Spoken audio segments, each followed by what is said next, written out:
Electric vehicles are known for decreasing tailpipe emissions, but can they go the distance? At KPRC2's Dajia Swad joins us live now from NRG at a charging station. Daji. Yeah, we're near one of these charging stations that are placed all across the city and, in fact, all across the state. This particular charging station is compatible with many of those electric vehicles that we see on the roads on a daily basis. But we did speak with an expert. He says you might have to grab this more than once if you do plan to take a long-distance trip.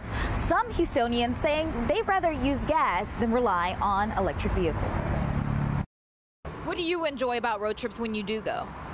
Scenery. I actually take road trips every weekend. Road tripping is an American tradition that makes memories along each mile, but it could cost at the pump. Maybe almost $200 a month on gas. But if I was to fill it up, I'm looking at a good $100. The U.S. Department of Energy estimates charging an EV cost on average $60 a month. But this cost savings is not enough for Jazzy to make the switch. Would you consider an electric vehicle? No. During the ice storm and all the cold, all the Teslas on the side of the road. Does Texas have the infrastructure and the capacity for EVs to go on long distant road trips? The short answer is yes. So we do have about 3,500 EV charging stations. Dr. Harish Krishnamurthy, an engineering professor at U of H, says the elements play a role when planning a trip in an EV. We're going, I don't know, 1,000 miles. How many times would you have to charge your car? Depends on the weather conditions, right? Because a lot of times during winter, a 300-mile capacity car probably will only give you about 200 to 220 miles. So if you have to travel for 1,000 miles, you'll have to, charge 5 times, right?